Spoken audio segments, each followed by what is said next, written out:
नमस्कार दोस्तों, कॉस्मिक अड्डा के यूट्यूब चैनल में आप सभी का स्वागत है। और आज हम लोग एचसीएफ सीखने जा रहे हैं। क्या होता है एचसीएफ और एचसीएफ कैसे निकाले जाते हैं, आज उनके हम लोग मेथड्स के बारे में बात करेंगे और एचसीएफ की डेफिनेशन के बारे में बात करेंगे। चलिए स्टार्ट करते हैं। सबसे पहले हम लोग डेफिनेशन की बात करेंगे तो सबसे पहला लिखा हुआ है एचसीएफ की फुल फॉर्म। तो एचसीएफ का फुल फॉर्म लिखा हुआ है, क्या लिखा हुआ है, हाईएस्ट कॉमन फैक्टर। इस एचसीएफ का फॉर्म लिखा हुआ हाईएस्ट कॉमन फैक्टर। इस कॉमन फैक्टर के बारे में बात करेंगे। पहले हम पूरी डेफिनेशन के बारे में बात कर लेते हैं। क्या लिखा हुआ है, is the greatest number that divide the given number और मोर नंबर। एक ऐसा वो बड़ा से बड़ा नंबर हो जो दो नंबर को पूरी तरह से डिवाइड कर देता हो। यानी कोई भी दो नंबर हो और हमसे पूछा जाए एक ऐसा नंबर बताइए जो इन दोनों, एक ऐसा बड़ा से बड़ा नंबर बताइए जो इन दोनों को पूरी तरह से डिवाइड कर देता हो, तो हम उसको बोल देंगे उसका एचसीएफ है। उन दोनों नंबर्स का वो एचसीएफ है, कंप्लीटली डिवाइड करना चाहिए। तो यहाँ पर हम लोग अब देखेंगे क्या लिखा हुआ है, HCF is greatest common factor of all given number. क्या मतलब हुआ, दो या दो से ज्यादा नंबर्स अगर आपसे पूछे जाते हैं कि आप इनका एचसीएफ निकालिए, तो उसमें क्या होगा, उन दोनों नंबर्स का अलग अलग फैक्टर निकाल करके हमको जो सबसे कॉमन दिखेगा और सबसे ज्यादा हाईएस्ट होगा, मतलब बड़ा होगा, तो वो उन दोनों नंबर्स का वो क्या कहलाएगा, एचसीएफ कहलाएगा। इसीलिए यहाँ पे हाईएस्ट कॉमन फैक्टर, दो या दो से ज्यादा नंबर्स अगर आपसे पूछा जाए कि इनके बीच का एचसीएफ निकालिए, तो आपको क्या करना पड़ेगा, उन सभी नंबर्स का एचसीएफ निकालने के लिए आपको उनके फैक्टर्स निकालने होंगे। और इससे पहले मैंने आपको प्रीवियस क्लास में सिखाया था कि फैक्टर कैसे निकाले जाते हैं, है ना। अगर आपने नहीं देखा हो तो हम उसकी मैं लिंक लगा दूंगा वीडियो के नीचे डिस्क्रिप्शन में, तो आप उसको देख लीजिएगा। तो हम लोग एचसीएफ हाईएस्ट कॉमन फैक्टर की बात कर रहे थे। हाईएस्ट कॉमन फैक्टर क्या होता है, दो नंबर्स के बीच में हमको एचसीएफ निकालना हो तो आपको क्या करना पड़ेगा, उनका और दोनों का, मतलब यानी दोनों नंबर्स का अलग अलग फैक्टर निकालेंगे। और जब पूरे फैक्टर मिल जाएंगे तो उनमें जो सबसे बड़ा कॉमन होना चाहिए, कॉमन फैक्टर जो दिखेगा और सबसे बड़ा होगा, वही उसका क्या कहलाएगा, एचसीएफ कहलाएगा। ठीक, तो हमने इसकी डेफिनेशन के बारे में बात कर ली। और इसको दूसरे नाम से भी जाना जाता है। क्या नाम से जाना जाता है, जरा देख लेते हैं, ग्रेटेस्ट कॉमन डिवाइजर। यानी दो नंबर का अगर हमसे एचसीएफ पूछा जाएगा तो हम उसको बोलेंगे वो एक ऐसा नंबर होगा, वो एक ऐसा बड़ा नंबर होगा जो दोनों को कंप्लीटली डिवाइड कर देगा। ग्रेटेस्ट का मतलब ही बड़ा से बड़ा होता है, कॉमन डिवाइजर मतलब उन दोनों को डिवाइड कर सके। कॉमन का मतलब दोनों नंबर्स को डिवाइड करने वाला हाईएस्ट नंबर होगा, वही तुम्हारा एचसीएफ कहलाएगा। जीसीडी से नाम से भी इसको डिनोट किया जा सकता है, एचसीएफ को जीसीडी से नाम से भी डिनोट किया जा सकता है। ठीक है, चलिए देखते हैं एग्जाम्पल के बारे में बात करेंगे। क्या एग्जाम्पल में लिखा हुआ है, 15 is the greatest number that divide both 30 and 35. So 15 is the highest, 15 is the HCF of 30 and 75. Okay, तो 30, देखिए ध्यान से देखिए, दो नंबर्स आपको दिए गए हैं 30 एंड 75।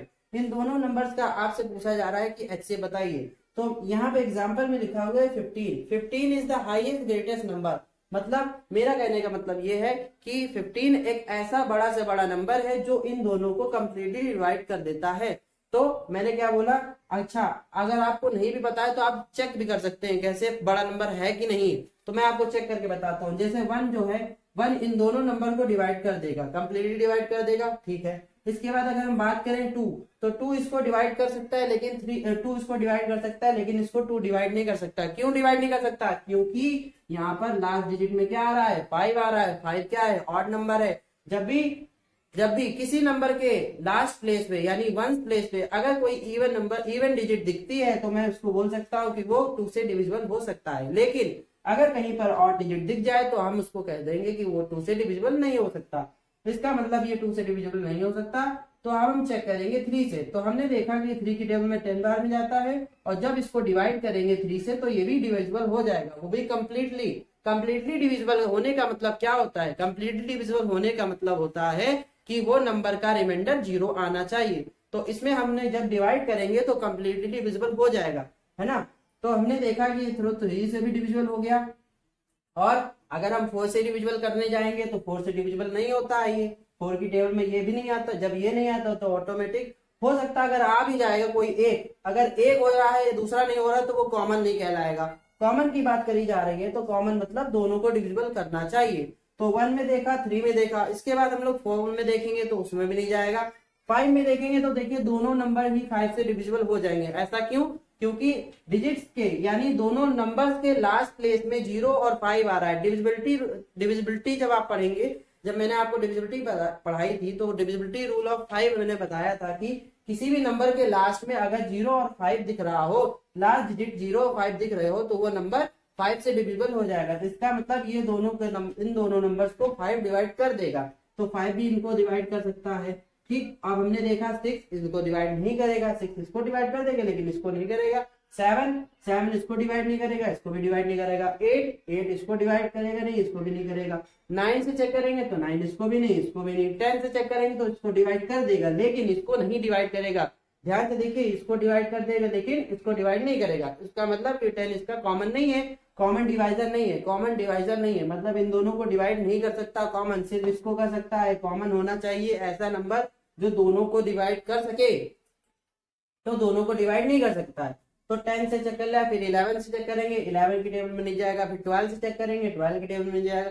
फिर 13 से नहीं जाएगा। 14 से चेक करेंगे, नहीं जाएगा। 15 से चेक करेंगे, बिल्कुल जाएगा। तो 15 में हमने कहा 15 2 30 होता है, 15 5 75 होता है। ओके, अब हम 16 से चेक करने जाएंगे तो भी नहीं होगा, 17 चेक करने जाएंगे तो भी नहीं होगा, 18 19 अप टू 30 और अप टू 75 तक जाएंगे तो कोई एक ऐसा नंबर नहीं मिलेगा जो इन दोनों को कंप्लीटली डिविजिबल कर सके। आप चेक भी कर सकते हैं, 30 और 75 को कोई ऐसा नंबर नहीं मिलेगा जो इन दोनों को कंप्लीटली डिविजिबल कर सके। अगर कर देता तो मैं उसको लिखता कि उसके आगे कोई नंबर हो सकता है जो उसको डिविजिबल कर सके, लेकिन नहीं कर सकता। इसलिए 15 एक ऐसा नंबर ग्रेटेस्ट है और वो कॉमन भी है। ग्रेटेस्ट है, साथ में कॉमन भी है। कॉमन ग्रेटेस्ट यानी ग्रेटेस्ट कॉमन डिवाइजर, ये सबसे बड़ा डिवाइजर है। कॉमन, वो भी कॉमन है दोनों में, ये दोनों को डिवाइड कर सकता है। तो इसका मतलब ये इसका एचसीएफ कहलाएगा। ठीक है, हम लोग बात करेंगे जब मेथड्स ऑफ फाइंडिंग एचसीएफ, तो उसमें आपको ये पूरा पता चलेगा और इजीली आप लोग निकाल सकेंगे किसी भी नंबर, किसी भी दो नंबर्स का या दो से ज्यादा नंबर्स का एचसीएफ। तो ध्यान से देखिए यहाँ पर ये 1 और 3 और 5 और 15, इनमें से जो कॉमन तो सभी है क्योंकि ये दोनों नंबर्स को डिवाइड कर सकते हैं ये सारे फैक्टर्स। तो यहाँ पर हमने देखा कि सबसे हाईएस्ट कौन सा फैक्टर है, हाईएस्ट कॉमन फैक्टर तो ये है। तो 15 इन दोनों नंबर्स को डिवाइड कर सकेगा। और हम लोग जब बात करेंगे जैसे कि एचसीएफ निकालने की, तो वहां पर हम लोग सीखेंगे कि एचसीएफ कैसे निकाले जाते हैं इजीली। तो देखिए दो तरीके होते हैं एचसीएफ निकालने के, कौन कौन से, ध्यान से देखिए यहाँ पे देखिए, यहाँ मेथड्स ऑफ फाइंडिंग एचसीएफ कैसे निकाले जाते हैं। दो तरीके होते हैं, कौन कौन से। सबसे पहला तरीका होता है prime factorization method. Prime factorization method सबसे पहला तरीका क्या होता है, प्राइम फैक्टराइजेशन मेथड। ठीक, सबसे पहला तरीका क्या होता है, प्राइम फैक्टराइजेशन मेथड। इसके बाद दूसरा तरीका क्या होता है, दूसरा तरीका होता है प्राइम फैक्टराइजेशन मेथड, पहला तरीका होता है। दूसरा तरीका क्या होता है, देखिए दूसरा तरीका होता है डिवीजन मेथड। आगे हम लोग इसके बाद में बात करेंगे कि इन दोनों तरीकों से हम लोग एचसीएफ कैसे निकाल सकते हैं, और ये बहुत ही इजीली होते हैं। अगर आप लोगों ने इनको सीख लिया तो समझ जाइए कि आपको एचसीएफ आ जाएगा। फिर आप कितने भी बड़े बड़े एचसीएफ, आप कितने भी बड़े बड़े नंबर्स का एचसीएफ आसानी से निकाल सकेंगे। तो चलिए आगे हम बात करेंगे, इतना आपने सीख लिया होगा। आगे हम बात करेंगे दोनों मेथड्स से हम लोग एचसीएफ कैसे निकालते हैं। चलिए आगे बढ़ते हैं।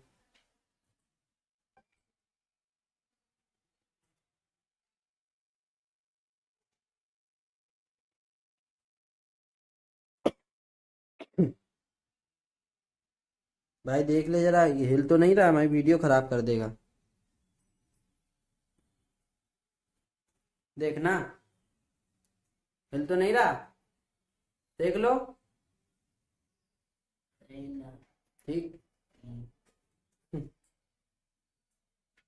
चलिए आगे बात करेंगे हम लोग प्राइम फैक्टराइजेशन मेथड का यूज करके इन दोनों नंबर्स का एचसीएफ निकालने के लिए। चलिए स्टार्ट करते हैं। देखिए ध्यान से कैसे करना होगा। हम लोग देखेंगे पहले इन दोनों नंबर्स को अलग अलग लिख लेंगे। कैसे करेंगे, इन दोनों नंबर्स को अलग अलग लिख लेंगे। जैसे मैंने इनको अलग लिख लिया 140 लिख लेंगे। तो 140 मैंने अलग लिखा और सेम वही यूज करेंगे जो हम लोगों ने एचसीएफ में यूज किया था। तो देखिए ध्यान से हमने कैसे किया था, पहले इस तरह से हम लोग लाइन बना लेते हैं और लाइन बनाने पर हम लाइन बना लेते हैं, फिर डिवाइड करना स्टार्ट करते हैं क्योंकि डिवाइड ही तो करते हैं इसमें। तो ध्यान से देखिए 2 से डिवाइड करेंगे, 2 की टेबल में, यानी प्राइम फैक्टराइजेशन का मतलब क्या होता है, प्राइम नंबर्स का यूज करके हम लोग एचसीएफ निकालेंगे। तो प्राइम नंबर्स का यूज करके हम लोग एचसीएफ निकालेंगे, प्राइम नंबर से ही डिवाइड करेंगे। तो देखिए 2 की टेबल में हम लोग देखेंगे, चेक करेंगे, ये लिखा है 14, 14, यानी 2 का टेबल ऐसा बनना है कि 14 से ज्यादा न जाए। तो 2 7 जा 14 और 0 लिखा है तो 2 से डिवाइड हो नहीं सकता, तो हमने बोला कि 0 है वहीं पे। अब इसके बाद हमने चेक करना है क्या ये नंबर इवन है कि नहीं है। अगर इवन होता है तो हम लोग कहेंगे कि 2 से डिविजिबल हो जाएगा। तो देखा ये इवन नंबर है और 2 से डिविजिबल हो जाएगा, तो हमने कहा 2 की टेबल से फिर हो जाएगा। कितनी बार में होगा तो ये भी चेक करेंगे कैसे, ध्यान से देखिए लिखा हुआ है 7। 2 का टेबल ऐसा पढ़ना है कि 7 से ज्यादा नहीं जाए। तो 2 का टेबल हमने पढ़ा 3 बार। कितनी बार पढ़ा? 3 बार। तो 3 बार पढ़ा। 2 3 जा क्या होता है 6। और जब हमने बोला कि 2 3 जा क्या होता है 6, 2 3 जा क्या होता है 6, तो हमने देखा कि तो इसको बराबर ही नहीं है।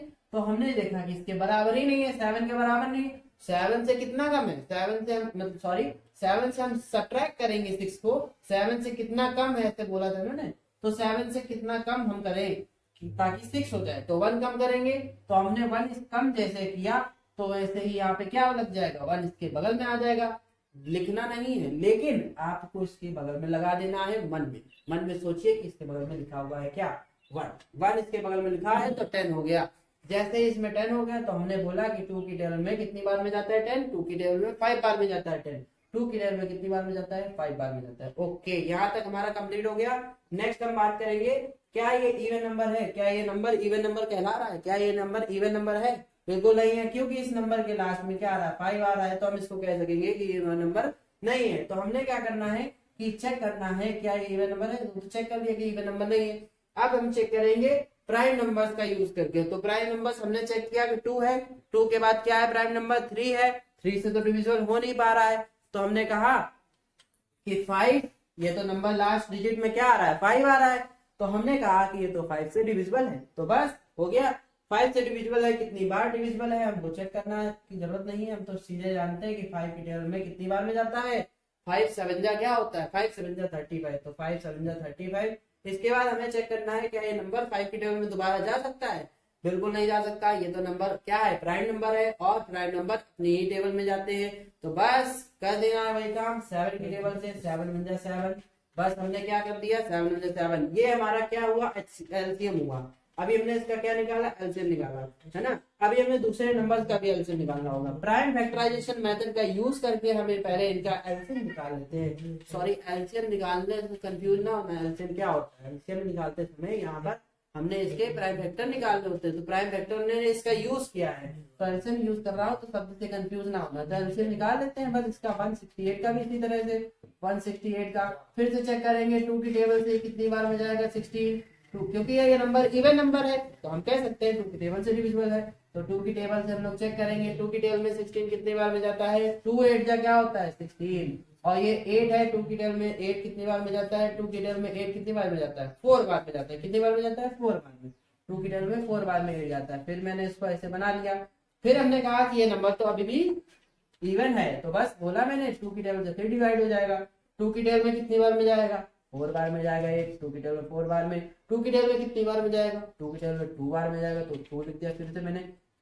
फिर हमने चेक किया 2 की टेबल में कितनी बार में जाएगा, क्योंकि ये नंबर इवन है तो मैं फिर से बोल सकता हूँ 2 से डिविजिबल है। तो 2 की टेबल से कर दिया 2 2 जा 4 फिर 2 2 जा 2। अब ये नंबर 2 से नहीं डिवाइड हो सकता। क्यों?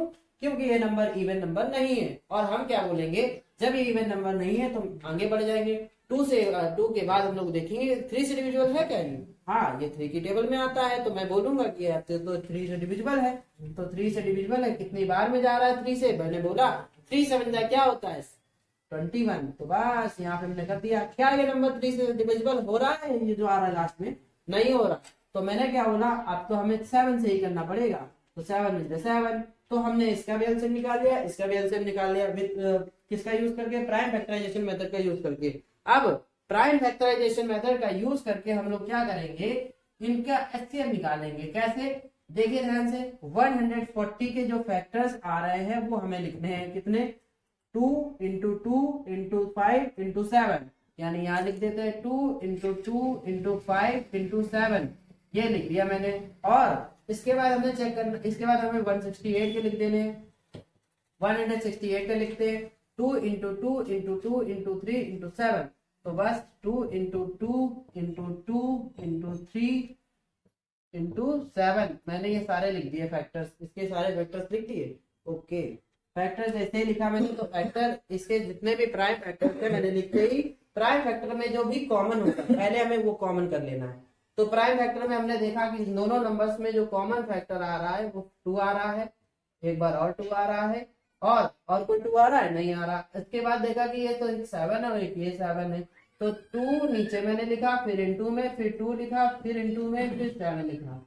तो बस जितने कॉमन फैक्टर दिखे हैं, जितने कॉमन प्राइम फैक्टर दिखे हैं, वही तुम्हारा एचसीएफ कहलाएंगे। देखना ध्यान से, 2 2 जा क्या होता है 4, 4 7 जा क्या होता है 28। बस यही तुम्हारा एचसीएफ है, यही तुम्हारा ग्रेटेस्ट नंबर है जो इन दोनों नंबर्स को डिवाइड कर सकता है। और इसके बाद के जितने भी नंबर्स आपको मिलेंगे वो हो सकता है या तो इसको डिवाइड करे या तो इसको डिवाइड करे, लेकिन इसके बाद के जितने भी नंबर्स होंगे वो इन दोनों को एग्जैक्टली डिविजिबल नहीं कर सकेंगे, यानी कॉमन डिविजिबल नहीं कर सकेंगे। हाईएस्ट नंबर इसलिए है, इसको मैंने बोला, और हाईएस्ट कॉमन फैक्टर ये कहला दिया, तो इसका मतलब इसका एचसीएफ है, इन दोनों नंबर्स का इसका एचसीएफ है। अब हम लोगों ने इस तरीके से भी देख लिया। एक और तरीका होता है जिसको बोलते हैं हम लोग डिवीजन मेथड। तो डिवीजन मेथड से हम लोग यूज करना स्टार्ट करते हैं कि इसी चीज को हम लोग डिवीजन मेथड से कैसे कर सकते हैं। तो चलिए स्टार्ट करते हैं। दूसरा मेथड हमारा कहलाता है वो डिवीजन मेथड कहलाता है। तो डिवीजन मेथड से हम लोग स्टार्ट करेंगे किस तरह इसको सॉल्व किया जाता है डिवीजन मेथड से। तो डिवीजन मेथड देख लीजिए ध्यान से, बिल्कुल सिंपल है, बिल्कुल सिंपल। जैसे आप डिवाइड करते हैं ना वैसे ही डिवाइड करेंगे। तो लेकिन आप देखिए ध्यान से कैसे, देखिए पहले मैंने लिखा इन दोनों नंबर्स को, इनका हमें एचसीएफ निकालना है 168 और 140, 168 और 140 लिख दिया मैंने। अब क्या करना है, जो बड़ा नंबर है उसको डिविडेंड बनाना है, जो बड़ा नंबर है उसको अंदर लिखना है 168। बड़ा नंबर क्या है 168, वही तुम्हारा क्या हो गया डिविडेंड बन गया। और जो छोटा नंबर है वही तुम्हारा क्या बन जाएगा 140, वही तुम्हारा डिवाइजर बन जाएगा। सिंपली जैसे हम लोग डिवाइड करते हैं वैसे करेंगे। सिंपली जैसे करते हैं तो हमने क्या बोला, ये 140 है 160 है। अगर हम 140 का मल्टीप्लाई 2 बार करेंगे तो बहुत बड़ा हो जाएगा, क्योंकि इससे ज्यादा बड़ा नहीं चाहिए, इससे थोड़ा सा बड़ा है। 140 बन जाए 140 बन जाए 140। अगर आप मल्टीप्लाई करेंगे 1 बार में तो 140 ही हो जाएगा। तो हमने क्या बोला 140 बन जाए 140। अगर 2 बार में करते, कुछ बच्चों को डाउट होगा कि 2 बार कर देते सब, तो 2 बार करते ही 40 का 2 बार करते ही यहाँ पे 280 नहीं हो जाता, तो 200 इससे बड़ा हो जाता। तो मैंने बोला कि 1 ही बार पढ़ना पड़ेगा, है ना। तो 8 में से 0 गया, 8 बचा, 6 में से 4 गया, 2 बचा। दिखा आपको? हाँ बिल्कुल दिख गया। अब क्या करना है, यहाँ पे स्टेप को ध्यान से देखिएगा, यहाँ पे यहाँ पे क्या करना है, जो आपका रिमाइंडर बचा है अब अगली बार के लिए डिवाइजर बन जाएगा, यानी फिर से हम लोग एक और डिवाइजर बन जाएंगे, डिवाइड का बना देंगे पूरा सिंबल। और ये जो 28 रिमाइंडर बचा है ये तुम्हारा क्या बन जाएगा, नया डिवाइजर बन जाएगा। इसको बोलते हैं रिपीटेड डिवीजन, इसको बोलते हैं रिपीटिंग डिवीजन। तो इसीलिए इसको बोला जाता है डिवीजन मेथड, ठीक। और जो तुम्हारा अब ये तो खाली जगह है ना, इसको फिल करने के लिए जो तुम्हारा पहले वाला डिवाइजर था वही तुम्हारा अगला वाला क्या बनेगा, डिविडेंड बन जाएगा, ठीक है। अब हमको पता है कि 28 की टेबल में 5 बार में जाता है। जिन बच्चों को नहीं पता है कि 28 की टेबल में 5 बार में जाता है तो चेक करेंगे कैसे, ये देखिए यहाँ पे ध्यान से 2 लिखा हुआ है, डिवाइजर की पहली डिजिट और जो डिविडेंड है उसकी देखिए पहले डिजिट, क्या डिवाइड कर पा रही है, नहीं कर पा रही है। अगर जब डिवाइड नहीं कर पा रही है तो हमने देखना है 14, पूरा 14 देखेंगे। कितना देखेंगे, पूरा 14 देखेंगे। 2 के टेबल में हम चेक करेंगे कि 14 कितनी बार में जाता है। 2 की टेबल में चेक करेंगे तो 2 7 जा 14 होता है, ठीक, 2 7 जा 14 होता है। यानी इस पूरे नंबर का मल्टीप्लाई हम लोग कितनी बार करेंगे, 28 का मल्टीप्लाई हम लोग 7 बार में करके देखें। अगर हम 28 का मल्टीप्लाई 7 बार में करें तो शायद इसके बराबर आ जाए, या इससे छोटा आ जाए, या इससे बड़ा आ गया तो हम नहीं करेंगे। तो 7 8 जा 56, कैरी लगा 5, 7 2 जा 14, 14 5 कितना होता है 19। तो यहाँ पे तो 196 हो गया। तो हम इसका मतलब हम 7 बार नहीं पढ़ेंगे, हम कितनी बार पढ़ेंगे, हम फिर एक कदम पीछे जाएंगे। तो 28 का टेबल हम 6 बार पढ़ के देखते हैं। 6 बार, 6 8 जा 48, कैरी लगा 4, 6 2 जा 12, 12 प्लस 4 16। तो ये तो नहीं आ रहा है। जब ये नहीं आ रहा है तो हम इसके फिर एक कदम पीछे जाएंगे। 28 की टेबल में कितनी बार पढ़ेंगे, 5 बार पढ़ेंगे। 5 8 जा 40, कैरी लगा 4, 5 2 जा 10, 10 प्लस 4 14। तो देखा आ गया ना, देखा आ गया ना 140। तो कितनी बार टेबल पढ़ा हमने? 5 बार टेबल पढ़ा। 5 बार टेबल पढ़ते ही कितना आ गया? 140। अब हो गया हमारा कंप्लीटली डिविजिबल हो गया। और यहाँ पे कोई ऐसा रिमाइंडर नहीं बचा जो आगे एक और डिवाइड का सिंबल बनवा सके। तो इसका मतलब जब ऐसी कंडीशन आ जाएगी, जब रिमाइंडर 0 हो जाएगा, तब हम कहेंगे कि जो उस रिमाइंडर को 0 कर रहा है वो डिवाइजर, वही तुम्हारा क्या कहलाएगा? वही तुम्हारा डिवाइजर एचसीएफ कहलाएगा। वही तुम्हारा डिवाइजर क्या कहलाएगा? वही तुम्हारा एचसीएफ कहलाएगा। एचसीएफ ऑफ 140 एंड 168 इज क्या हो जाएगा? 28। यानी एक ऐसा ग्रेटेस्ट नंबर, ये जो 28 है वो 140 और 168 को कंप्लीटली डिवाइड कर रहा है। और ये बड़ा नंबर भी है, ऐसा बड़ा नंबर जो इन दोनों नंबर्स को कंप्लीटली डिवाइड कर रहा है। इससे बड़ा नंबर कोई नहीं होगा, इसीलिए इसको बोला जाता है एचसीएफ, यानी डिवीजन मेथड्स के यूज करके हम लोग एचसीएफ निकाल देंगे। इसी तरह से आपको अलग अलग क्वेश्चंस के लिए हम लोग यूज करेंगे, जहां बोला जाएगा प्राइम फैक्टराइजेशन मेथड का यूज करना। जो भी इजी लगे आपको वो करना है। अगर आपको ये इजी लग रहा है तो ये इजी करें। वैसे समय इसमें भी बच सकता है, दोनों में बच सकता है। बस क्या करना है, नवोदय के एग्जाम में आपको अपने कैलकुलेशन की स्पीड को बढ़ानी होगी। वो कैसे बढ़ेगी? आपको टेबल याद करने होंगे, स्क्वायर से याद करने होंगे, क्यूब से याद करने होंगे। तो इनको याद करने पर आपकी जो छोटी छोटी कैलकुलेशन है उसमें स्पीड बढ़ जाएगी। जब आपको पूरा याद हो जाएगा ये टेबल्स 2 से लेके 30 तक, तो आपकी जितने भी कैलकुलेशन वाली स्पीड है ना, वहां समय बचेगा। क्योंकि आपको देखा ना, यहाँ 28 का टेबल पढ़ते समय तो यहाँ पे हमने चेक किया कि इतने त्रिबार में जा रहा है, तब ये चेक नहीं करना पड़ेगा। डायरेक्ट आप सीधे टेबल पढ़ेंगे 28 5 140, सीधे बता पाएंगे तो इतना समय बचेगा। इतना समय आपका बचेगा, इतना समय बहुत चला जाता है। तो कल एग्जाम में टाइम वेस्ट नहीं करना है हमको, एग्जाम में टाइम हमको सेव करना है। तो इतनी कैलकुलेशन से अगर बचना है तो आपको टेबल याद रखना है, मतलब याद करना है।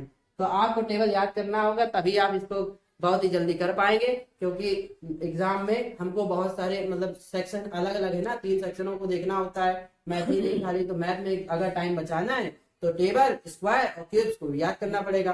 ठीक है, तो आज हम लोगों ने सीख लिया दोनों मेथड्स का यूज करके कैसे हम लोग एचसीएफ निकालते हैं। एचसीएफ की डेफिनेशन सीख लिया है ना, दोनों मेथड्स को भी सीख लिया है। और आगे हम लोग डिस्कस करेंगे, क्वेश्चंस को सॉल्व करेंगे। मतलब आगे हम लोग डिस्कशन करेंगे क्वेश्चन को कैसे सॉल्व किया जाता है, जल्दी कैसे किया जाता है ना। क्योंकि ऑप्शनल होता है हमारा पूरा पेपर, तो ऑप्शन से ही एलिमिनेट कर सकते हैं। कभी कभी इस तरह का यूज करके हम लोग करेंगे।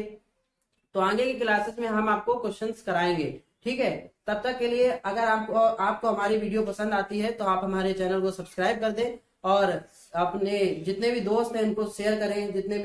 जितने भी जो जिनकी ये चाहत है कि हम इसको सीखना चाहते हैं, जिनकी ये डिमांड है, जिनकी ये नीड है कि हम इसको सीखना चाहते हैं, जिनको एचसीएफ और एलसीएम में दिक्कत होती है, तो प्लीज इस वीडियो को देखें तो आपको समझ में आ जाएगा। अगर आपको समझ में नहीं आता है तब भी आप कमेंट करिए, कमेंट करना ना भूलिए। क्योंकि कमेंट से ही मुझको पता चलता है कि हाँ आपने कुछ देखा या आपको समझ नहीं आ रहा है, तो मैं उसमें थोड़ा सा इम्प्रूवमेंट करूंगा। आपकी एक कमेंट से मेरे अंदर इम्प्रूवमेंट आएगी। तो आप हम लोग जरूर कमेंट करें और लाइक जरूर करें हमारे चैनल को।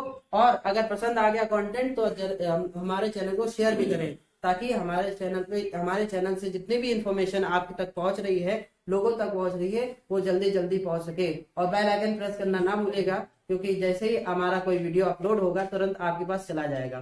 ठीक है, तो चलिए आज का वीडियो सेशन इतना ही था। तब तक के लिए गुड बाय।